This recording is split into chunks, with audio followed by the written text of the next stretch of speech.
boys and girls, Ms. Bell is here. I'm going to be reading page 123 to 134 of the one and only Ivan today. Hope you enjoy. We're going to start off with the grunt. I was born in a place humans call Central Africa, and a dense rainforest so beautiful no crayons could ever do it justice. Gorillas don't name their newborns right away, the way humans do. We get to know our babies first. We wait to see hints of what might yet be. When they saw how much she loved to chase me around the forest, my parents decided on my twin sister's name, Tag. Oh, how I loved to play tag with my sister. She was nimble, but when I got too close, she would leap onto my unsuspecting father. Then I would join her, and we would bounce on that tolerant belly until he gave us the grunt, the rooting pig sound that meant, enough! That game never got old, although my father might have disagreed. Mud. It didn't take long for my parents to find my name. All day long, every day, I made pictures. I drew on rocks and bark and on my poor mother's back. I used the sap from leaves. I used the juice from fruit, but mostly I used mud. And that is what they called me, Mud. To a human, mud might not sound like much, but to me, it was everything. Protector. My family, which humans call a troop, was just like any other gorilla family. There were 10 of us. My father, the silverback. My mother, and 3 other adult females, a juvenile male called Blackback, and 2 other young gorillas. Tag and I were the babies of the group. We squabbled now and then, as families will, but my father knew how to keep us in line with a simple scowl. And for the most part, we were happy to do what we were meant to do, to feed and forage and nap and play. My father was a master at leading us to the ripest fruit for our morning feast and the finest branches for our night nests. He was everything a silverback is meant to be: a guide, a teacher, a protector. And nobody could chest beat like my father. A perfect life. Gorilla babies and elephant babies and human babies are not so different, except that a gorilla gets to spend the day riding on his mother's back, like a cowboy on a horse. It's a pretty great system from the baby's point of view. Slowly, carefully, a young gorilla begins to venture farther and farther away from the safety of his mother's arms.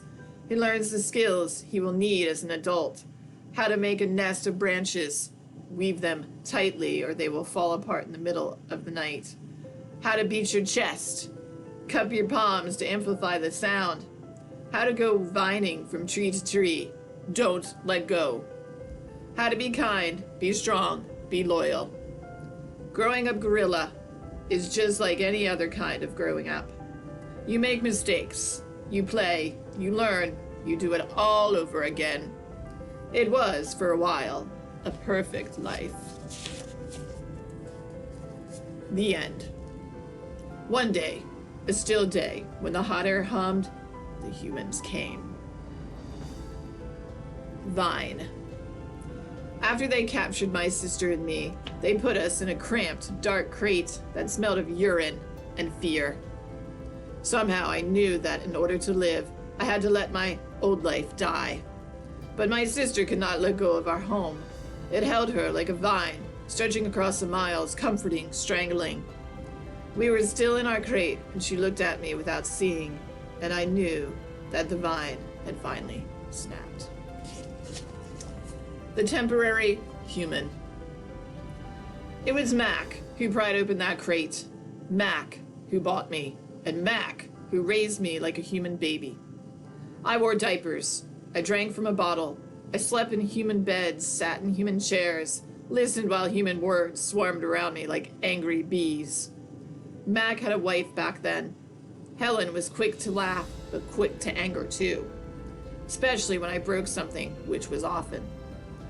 Here is what I broke while I lived with Mac and Helen. 1 crib, 46 glasses, 7 lamps, 1 couch, 3 shower curtains, 3 shower curtain rods, 1 blender, 1 TV, 1 radio, 3 toes, my own. I broke the blender when I squeezed 3 tubes of toothpaste and a bottle of glue into it. I broke my toes attempting to swing from a lamp fixture on the ceiling. I broke 46 glasses. Well, turns out there are many ways to break glass. Every weekend, Mac and Helen took me in their convertible to a fast food restaurant where they ordered me French fries and a strawberry shake.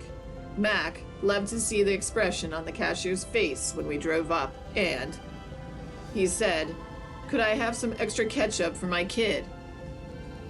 I went to baseball games, to grocery store, to a movie theater, even to the circus. They didn't have a gorilla.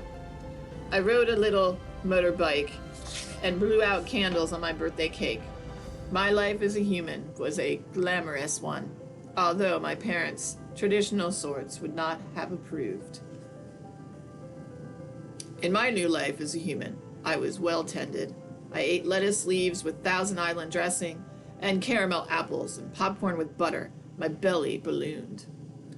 But hunger, like food, comes in many shapes and colors. At night, lying alone in my poo pajamas, I felt hungry for the skilled touch of a grooming friend, for the cheerful grunts of a playful fight, for the easy safety of my nearby troops, foraging through shadows. Remember what happened to Tag? I told myself. Don't think about the jungle. Still, sometimes I lay awake, wishing for the warmth of another just like me, asleep in a night nest of tender prayer plants, leaves. I liked having sips of soda poured into my mouth like a bubbling waterfall, but every now and then I longed to search for a tender stalk of arrowroot, to feel the tease of a mango just out of reach. Okay, that's it for my part of the one and only Ivan. So I hope you enjoy it and keep watching. Have a good day or a good night.